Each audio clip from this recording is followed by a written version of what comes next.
예, 여러분 안녕하십니까?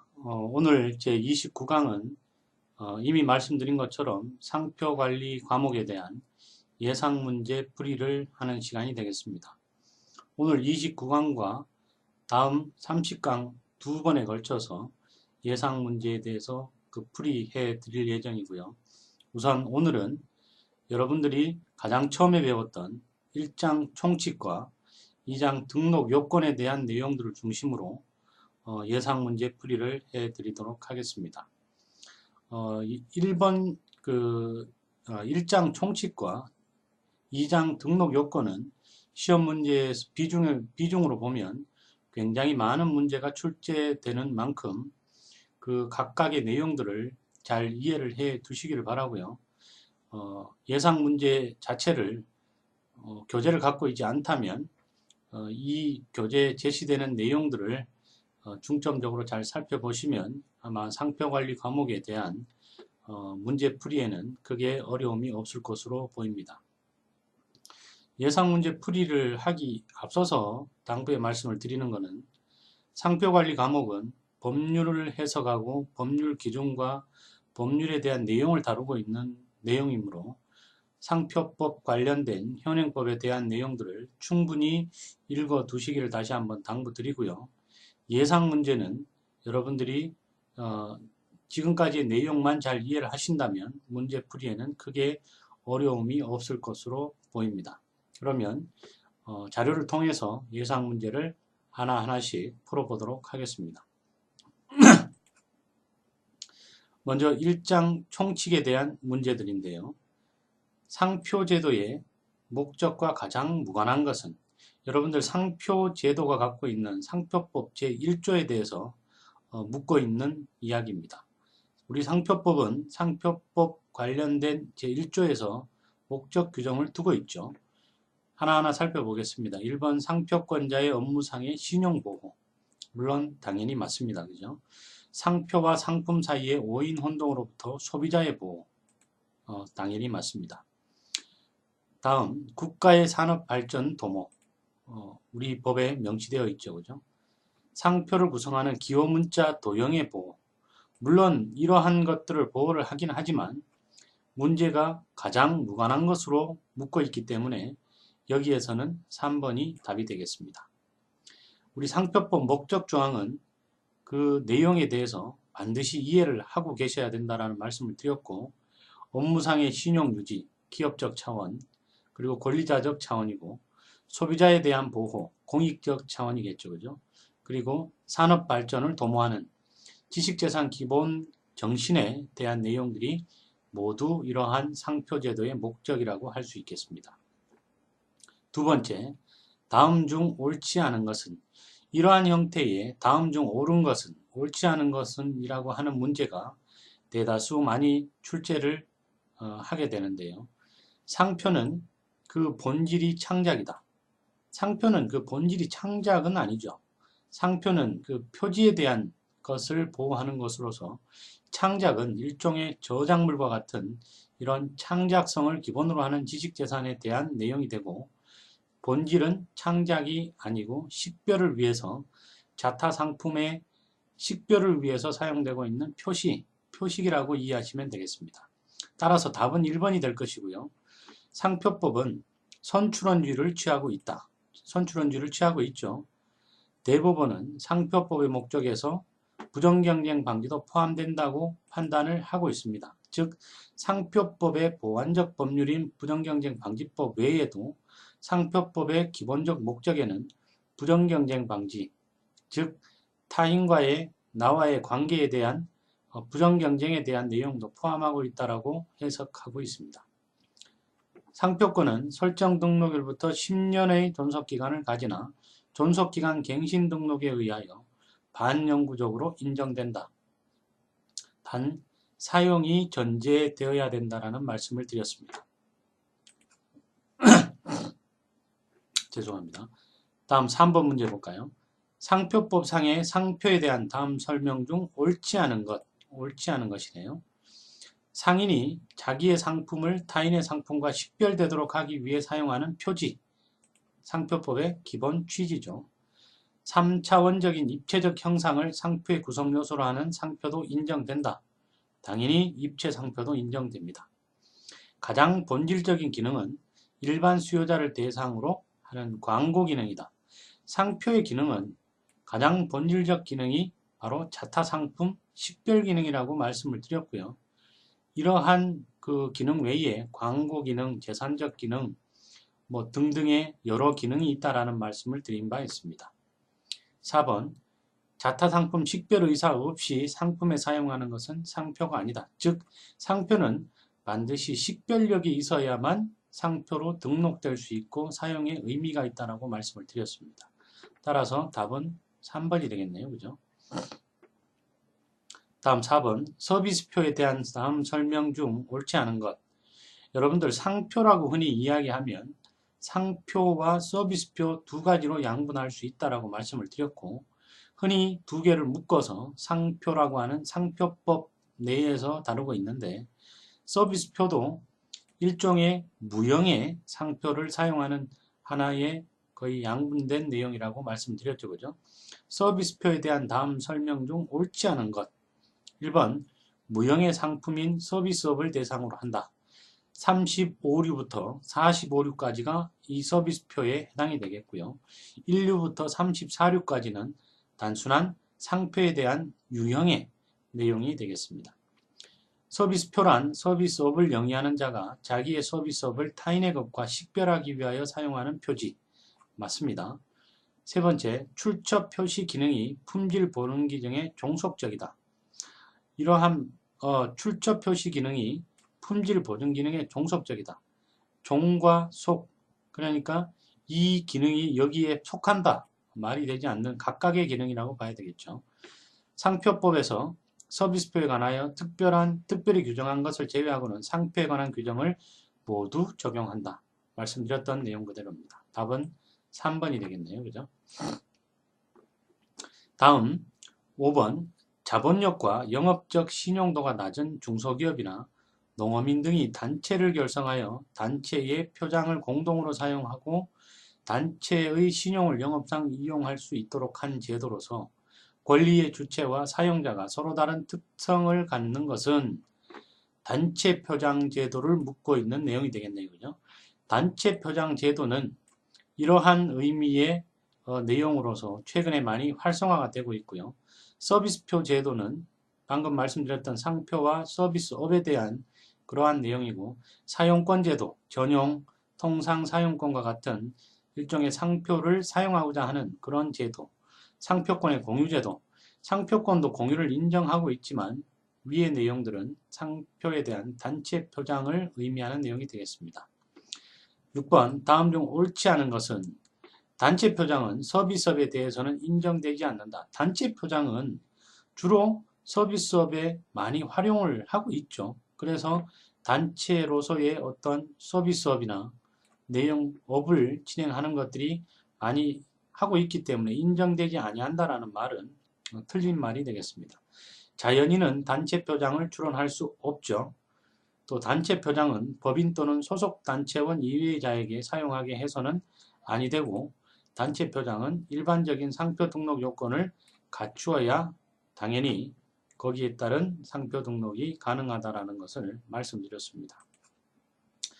다음 7번 업무 표장에 관하여 옳지 않은 것은 업무 표장, 업무와 관련된 내용 등을 말하는 것이고요. 1번 업무 표장의 등록을 받을 수 있는 자는 그 부대 업무에 대하여 별도의 상표 또는 서비스표의 등록을 받을 수 있다라고 말씀을 드렸고요. 외국에서 비영리 업무를 영위하는 자도 자기의 업무 표장을 등록받을 수 있다.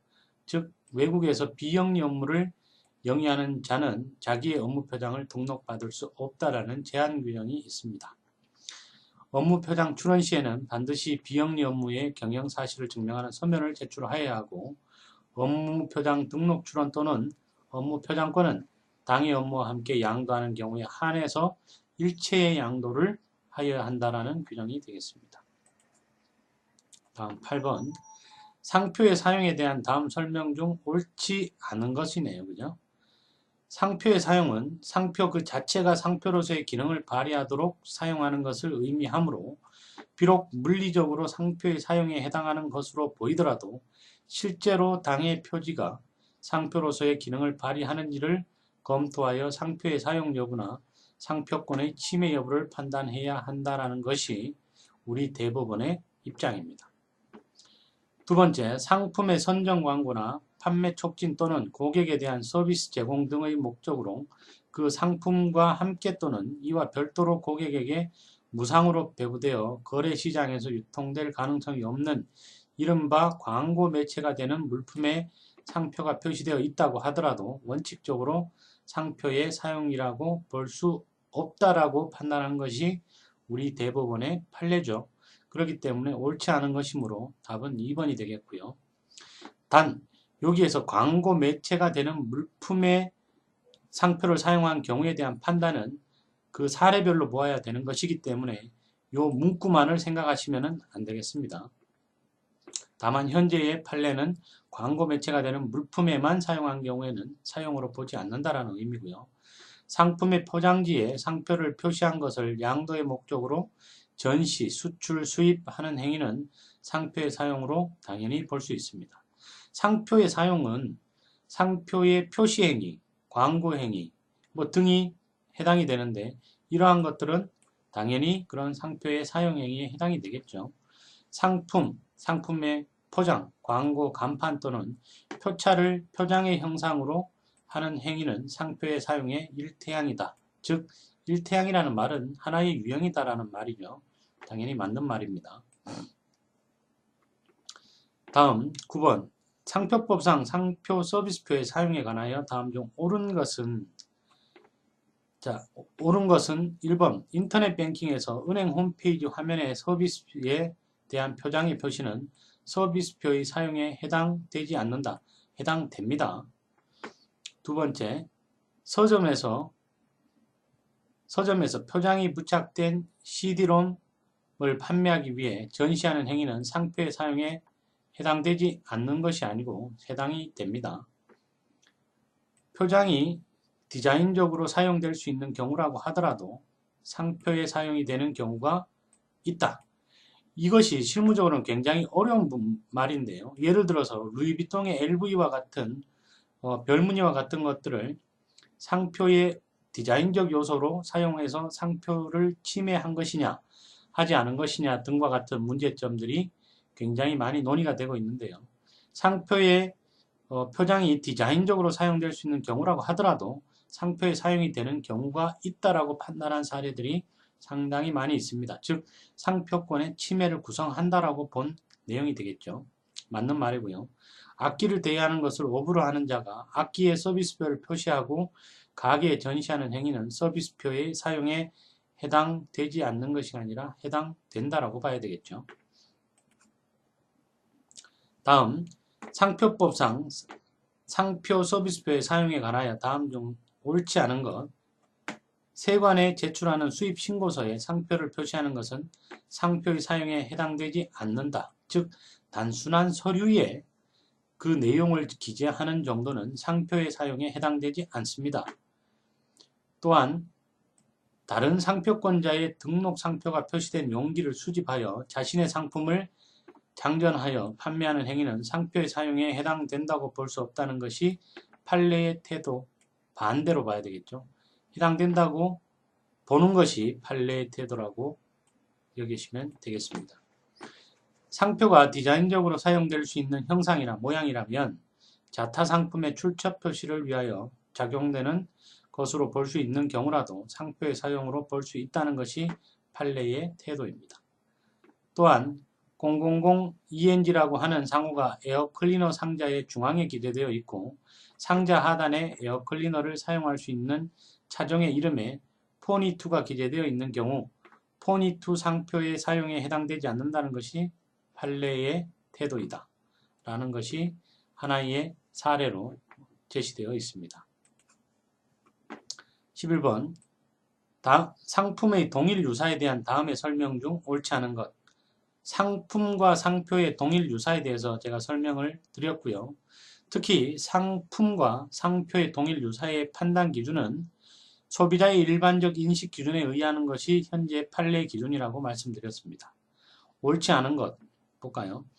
상품의 동일이란 반드시 물리적 화학적으로 동일한 것을 의미하는 것이 아니라 사회 통념상 동일한 상품으로 인정될 수 있는 범위를 말한다라고 말씀드렸고, 두 번째로 판례는 일관되게 상표법 시행 규칙에 규정된 상품류 구분은 심사 사무의 편의를 위한 규정에 불과하며 상품의 유사 여부를 판단함에 있어서 법적인 구속력이 없고 양 상품의 용도, 품질 형상 등의 일치 여부, 생산자, 유통 경로, 수요자의 일치 여부 등 거래 실정을 고려해서 판단해야 한다라고 규정을 하고 있습니다.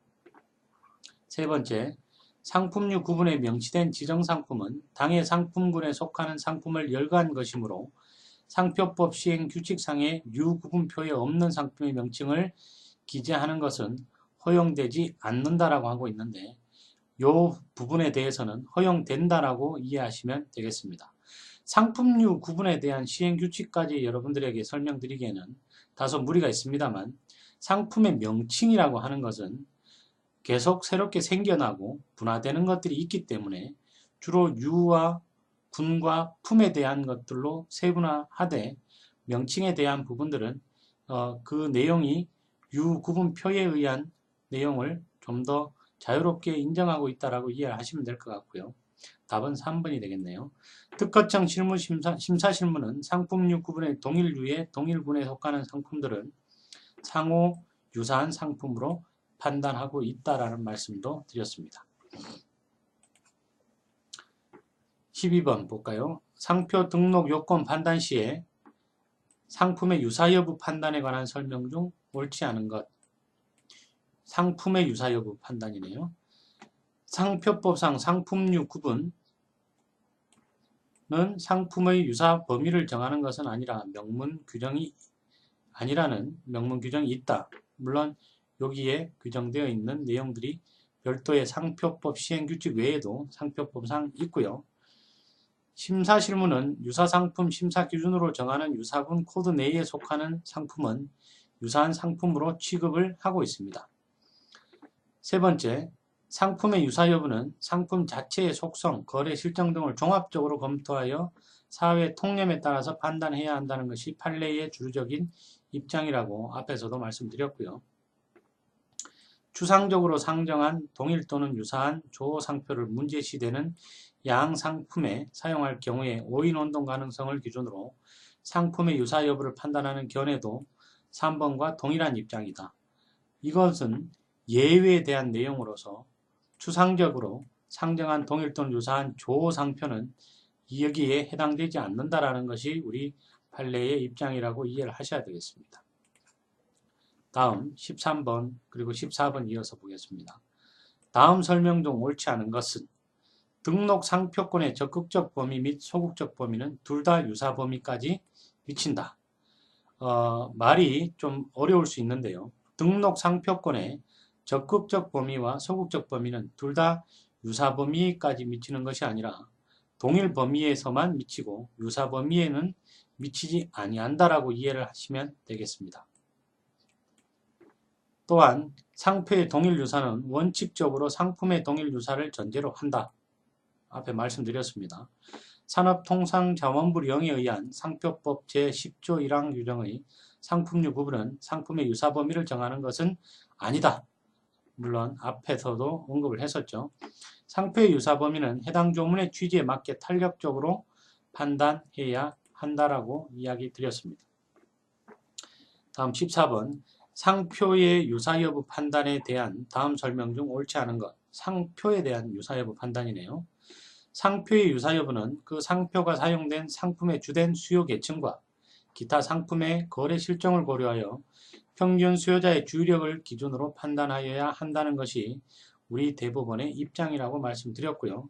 상표의 유사 여부는 상표 구성 중 여부에 대하여 중점적으로 비교한다. 여부, 상표에 대한 식별력을 판단하는 중요 부분을 여부라고 말씀드렸고, 물론 맞는 이야기입니다. 상표의 유사 여부는 전체적 객관적, 이격적 관찰에 의하여 판단함이 원칙이다. 당연하죠. 상표의 유사 여부는 등록 여부 결정 시를 기준으로 판단하여야 한다.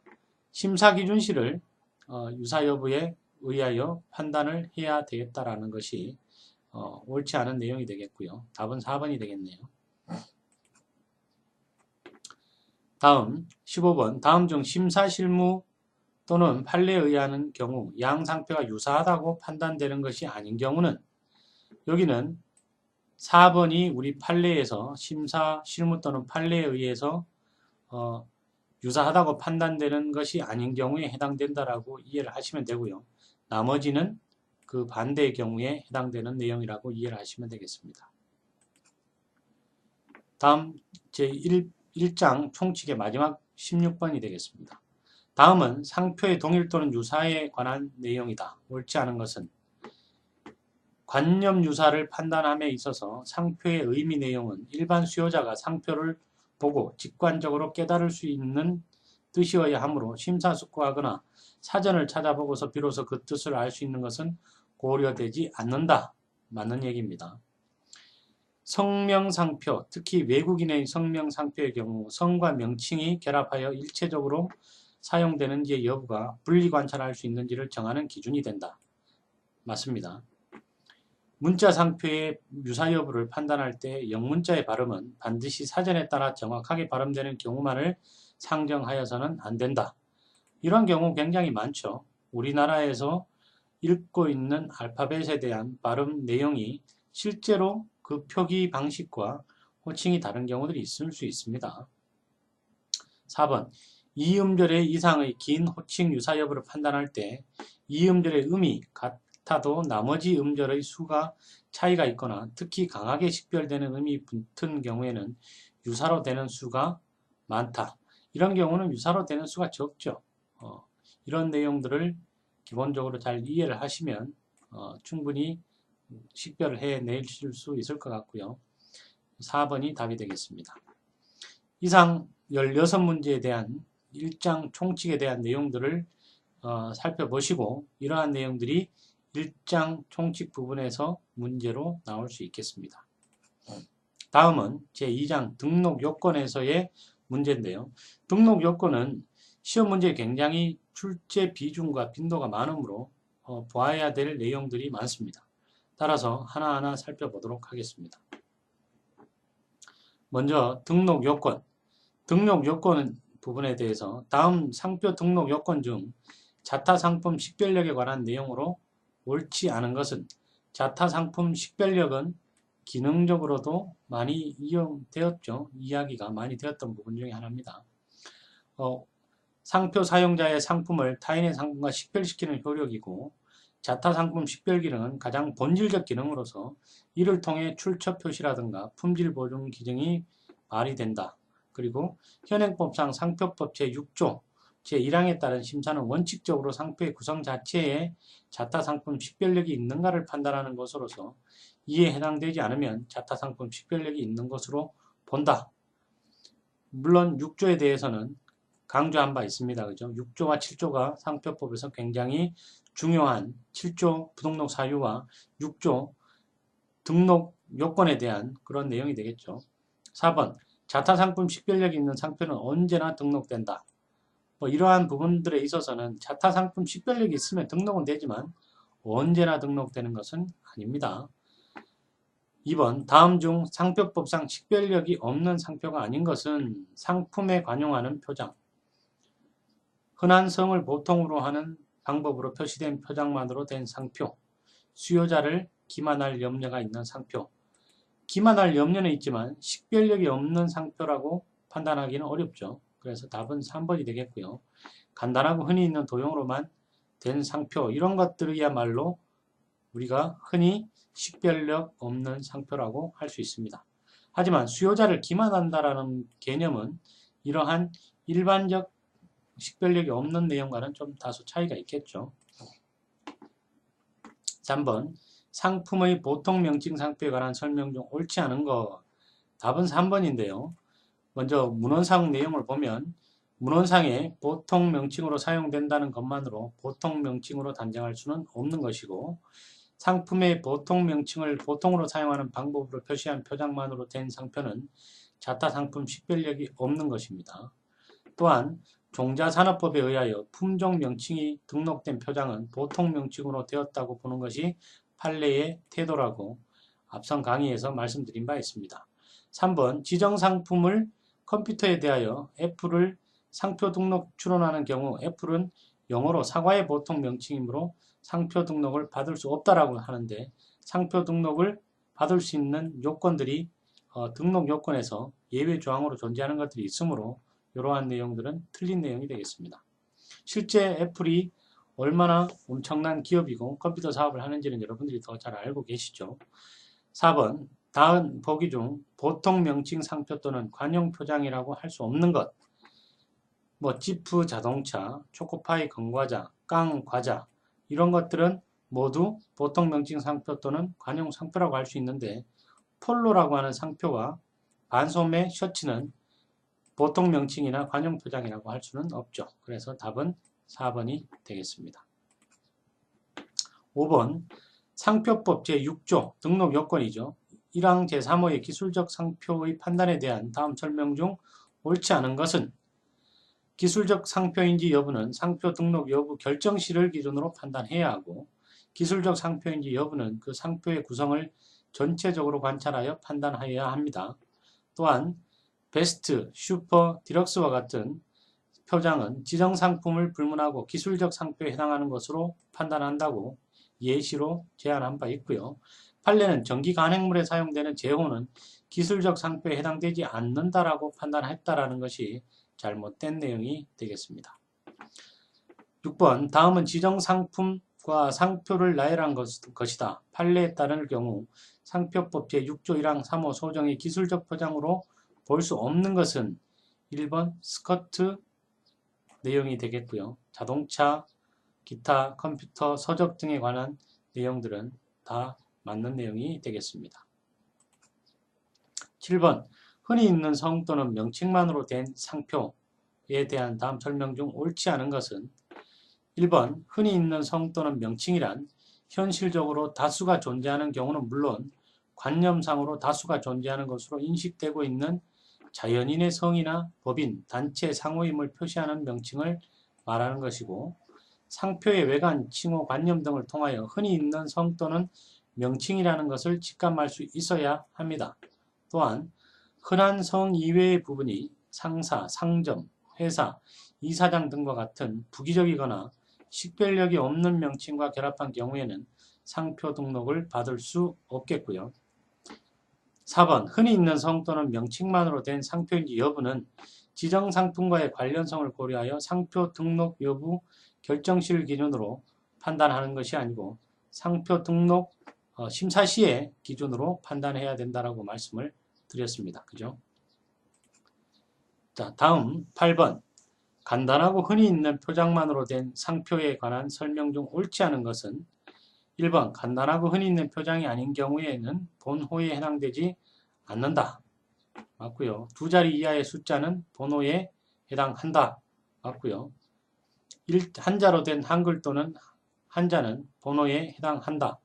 그리고 지정 상품의 관계를 고려하여야 할 필요는 없습니다. 답은 4번이네요. 다음 중 상표의 출원 전 사용에 관한 식별력 취득의 요건이 아닌 것은 1번 상표 등록 출원 전에 계속적 독점적 사용하였어야 하고 출원 전 상표를 사용한 결과 수요자 간의 특정 출처 표시로서 현저하게 인식되어야 합니다. 현저한 지리적 명칭만으로 된 상표도 대상이 될 수 있고요. 등록 범위에는 실제로 사용된 상표 및 상품은 물론 그와 유사한 상표 및 상품도 포함된다라고 반대죠. 거기 범위에 하나여서만 해당되는 것이 바로 출원 전 사용에 의한 식별력 취득 요건이 되겠습니다. 10번 상표법 제6조 2항 사용에 의한 식별력 취득에 관한 설명 중 옳지 않은 것, 사용에 의한 식별력에 대한 문제가 굉장히 많이 나옵니다. 사용에 의한 식별력 취득에 의해서 상표법 제6조 2항에 의한 등록받기 위해서는 출원 시 사용 사실을 입증하는 서류를 출원서와 함께 제출할 수 있다. 맞는 얘기죠. 상표법 제6조 2항의 사용의한 식별력 취득으로 상표 등록을 받기 위해서는 반드시 실제 사용한 상표 그대로를 출원해야 하며 유사 상표를 출원하는 것은 인정되지 않습니다. 3번 사용에 의해 식별력을 취득했는지 여부는 상표법 규정에 의하면 상표 등록 여부 결정시를 기준으로 판단하여야 하나 판례는 출원시를 기준으로 판단한다. 이것은 3번이 틀린 내용이 되겠죠. 왜냐하면 등록 여부 결정시를 기준으로 판단해야 하고 판례는 마찬가지로 등록 여부 결정시를 기준으로 판단을 하고 있습니다. 4번 상표법 제6조 2항에 의해 등록되는 경우 반드시 공고공부에 그러한 취지를 기재하여야 한다라고 제안을 하고 있습니다. 11번 상표법 제7조 1항 1호 및 제2호의 부등록 사유에 대한 설명 중 옳지 않은 것 제6조의 등록 요건과 제7조의 부등록 사유에 대한 문제는 굉장히 많이 출제가 되고 있는데요. 이러한 내용에 대해서는 문제를 각각 하나하나 읽어보시면서 파악을 하시면 되겠고요.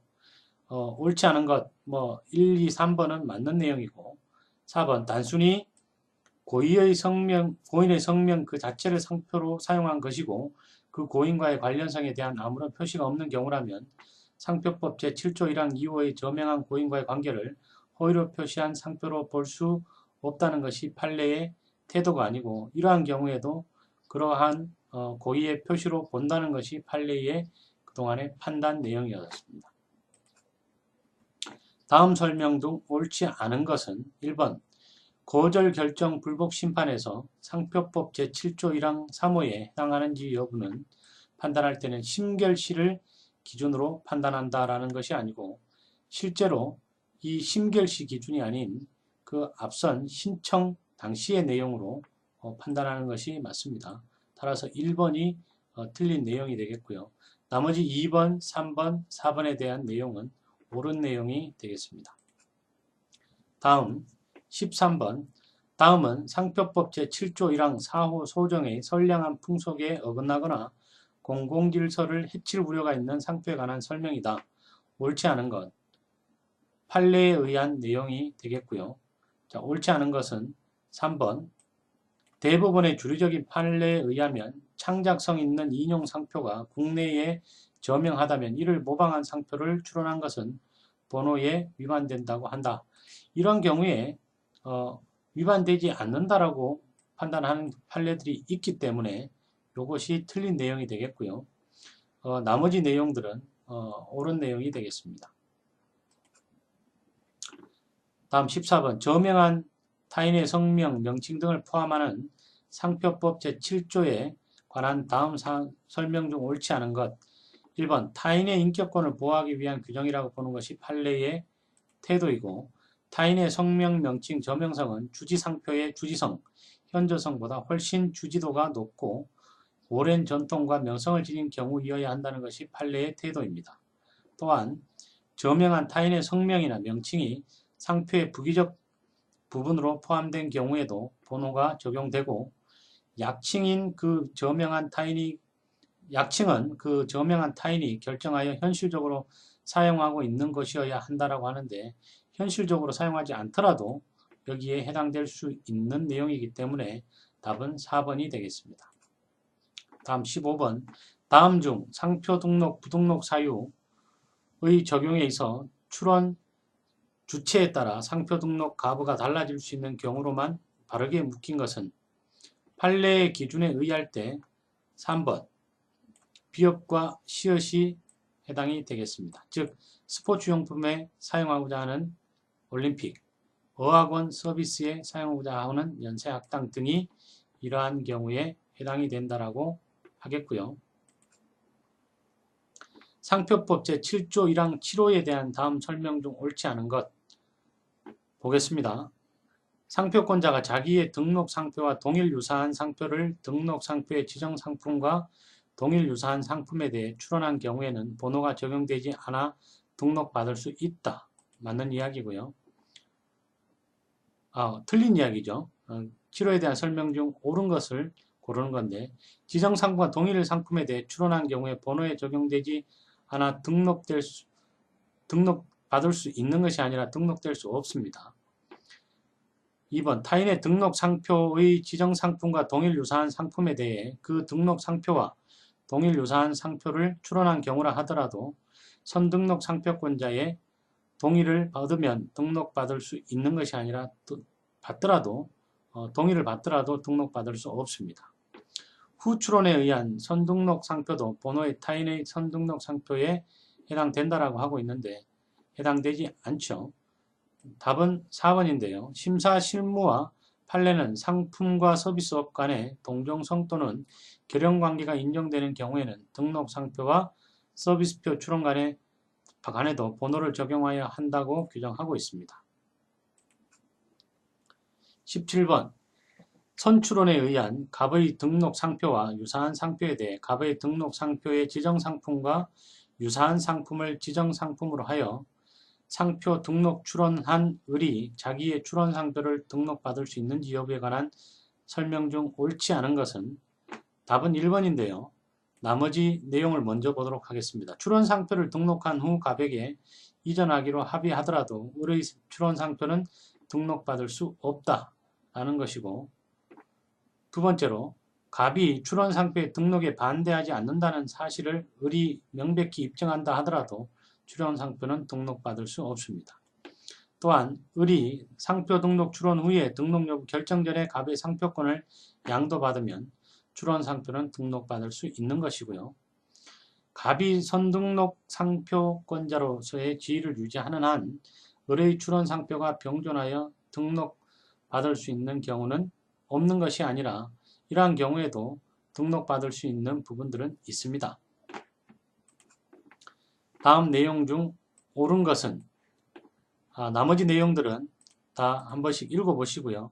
4번이 옳은 내용입니다. 등록 상표권의 소극적 효력은 등록 상표의 지정 상품과 동일 또는 유사한 상품에 대해서만 인정되므로 등록 상표가 저명 상표라 하여도 지정 상품과 비유사한 상품에 사용되는 상표에 대해서까지 상표의 사용을 금지시킬 수는 없는 것이라고 하겠습니다. 다음 19번 상표법상 미등록 주지 상표에 대한 보호 내용으로 옳지 않은 것은 상표법상 미등록 주지 상표 간접적 보호에 대한 내용인데요. 주지 상표와 동일 유사한 상표는 상표법 제7조 1항 제9호 부등록 사유에 해당되어 등록받을 수 없으므로 간접적인 배제 효과를 가지고 보호를 하고 있고요. 타인의 미등록 주지 상표와 동일 유사한 상표를 사용한 경우에는 상표법상 민형사상의 책임을 지는 것이 아니고 간접적 침해에 대한 내용의 책임만을 지면 그만이 되겠습니다. 착오로 등록한 경우 5년 내에 무효심판 청구가 가능하고 본의에 위반됨을 이유로 한 무효심결이 확정된 후에 주지상표가 출원하는 경우에는 상표법 제1항 8호의 적용이 배제된다고 하겠습니다. 20번 방송사 갑은 제작한 드라마가 인기리에 방영되자 그 드라마 제명을 서비스표로 출원한 후 이를 사용하고자 하는 을에게 대가를 지불받고 사용 허락까지 하였으나 이와 무관한 제3자인 병이 동일 제명을 자신이 출원한 동일 또는 유사한 지정 서비스업에 선출원한 사실을 발견하였다. 각 표장의 등록 적격성 및 갑과 병, 을의 관계에 관한 설명 중 옳은 것은 식별력은 문제 삼지 않으며 견해 대립이 있는 경우에 판례에 의한다라고 되어 있고요. 옳은 내용은 상표법상 갑이 정보 제공이나 이의 신청을 통하여 병의 출원의 등록을 저지할 수 있는 명백한 근거는 없다라는 것이 옳은 내용이 되겠고요. 나머지 내용에 대해서는 틀린 내용이 되겠습니다. 한번 쭉 읽어보시면 되겠습니다. 21번 상표법 제7조 1항 제10호에 대한 다음 설명 중 옳지 않은 것은 등록된 저명 상표의 후등록 배제효는 사용금지효보다 효력 범위가 더 넓습니다. 맞는 이야기고요. 동일 또는 유사한 범위를 넘어 이종 상품 및 영업에 이르기까지 보호 대상에 속한다. 당연하죠. 저명 상표인가의 여부는 상표의 사용기간, 광고액, 총 매출액 등 구체적인 자료에 의해 인정되어야 하는 것이 현재의 실무고요. 등록 여부 결정 시의 번호에 해당하면 등록받을 수 없다. 등록 여부 결정 시가 아니라 심의시의 기준으로 판단을 해야 되겠습니다. 22번 상표 등록의 요건 등에 관하여 다음 중 가장 옳은 것은 4번 갑은 파란색을 기초로 한 새로운 도형 상표를 만들어 카메라를 지정 상품으로 하여 출원하였을 경우 등록되는 경우가 있다. 맞는 이야기고요. 나머지 틀린 내용들은 한번 쭉 읽어보시기 바라겠습니다. 23번 상표법 제7조 1항 12호에 대한 설명으로 옳지 않은 것은 외국에서만 수요자 간의 특정인의 상품 출처로 인식되어 있는 상표인 경우에도 적용되며 외국은 1개국이든 복수국이든 무방합니다. 상표는 동일 또는 유사를 전제로 하고 있고요. 번호는 다른 부등록 사유와는 달리 출원인의 주관적인 의사인 부정한 목적이 있는지 여부를 판단하는 것입니다. 번호는 출원 당시 인용상표의 대리인 또는 대표자 또는 출원 전 1년 이내의 대리인 또는 대표자이었던 자가 출원한 경우에만 적용되는 것이 아니라 모두 다 적용이 된다고 할 수 있겠죠. 다음 24번입니다. 다음 설명 중 옳지 않은 것은 수요자를 기만하는 상표인지 여부를 판단하는 시점은 상표 등록 여부 결정시고 출원 상표가 주지저명 상표에 저촉되는지 여부는 출원 시점을 기준으로 판단해야 합니다. 저명한 타인의 성명인지 여부는 출원 시점을 기준으로 판단하고 있고요. 등록받고자 하는 상품의 기능을 확보하는 데 불가결한 입체적 형상만으로 되거나 색채 또는 색채 조합만으로 된 상표는 등록될 수 없다라는 것이 기준이죠. 따라서 답은 4번이 되겠습니다. 다음 중 옳지 않은 것은 앞의 내용들은 다 맞는 이야기고요. 4번 포도주 또는 증류주의 지리적 표시를 포함한 상표라도 원산지 표시가 제대로 되어 있는 경우에는 상표법 제7조 1항 14호가 적용되지 않는 것이 아니고 원산지 표시와는 별도의 문제가 되겠습니다. 26번 상표법 제7조 5항에 대한 설명 중 옳지 않은 것. 무효심판이 청구된 경우에는 적용되지 않고 취소 심결이 확정된 경우뿐만 아니라 취소 심판 청구 후에도 존속기간 만료라든가 상표권의 전부 또는 일부가 포기된 경우에도 적용되며 여기서 취소 심판 청구는 계류 중이면 족하고 이후 처리 결과에 영향을 받는 것이 아니라는 것이 판례의 태도입니다. 이 5항에 대한 내용은 상표권자가 공유자의 종의를 얻지 않고 자기의 지분을 양도하여 취소 심판이 청구된 경우에 적용되는 것이 아니죠. 27번입니다. 상표법상 선출원주의에 대한 다음 설명 중 옳지 않은 것. 선후 출원의 판단을 출원시가 아닌 출원일을 기준으로 하고 있고요. 선출원이 포기되거나 거절 결정 또는 그에 대한 심결이 확정된 경우에도 선출원의 지위는 상실됩니다. 선출원의 지위를 갖는 범위는 출원상표와 동일 또는 유사한 상표이고요.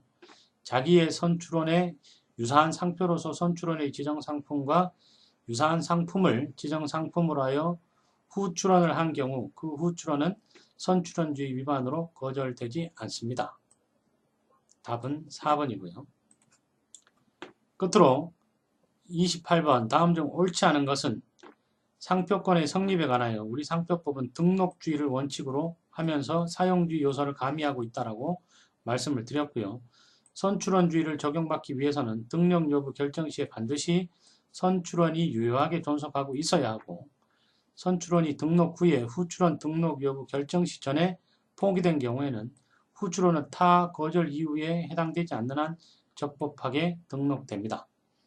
다만 불사용 취소 심판의 소정의 사유로 소멸된 경우 심판 청구인에게 소멸일로부터 3월간 독점 출원할 수 있도록 상표법 제8조 5항에 규정하고 있는데 이때 타인이 3개월 기간 내라면 심판 청구인이 출원하고 있지 않더라도 제3자는 상표법 제8조 5항에 의거 거절되는 것이 아니라 이거는 정상적인 등록이 될 수 있는 내용이 되겠습니다. 이상 등록 요건에 대해서까지 살펴봤고요. 다음 제30강에서는 상표 등록 출원 절차와 기타 상표권, 심판과 소송 부분에 대한 문제풀이를 이어가도록 하겠습니다. 수고하셨습니다.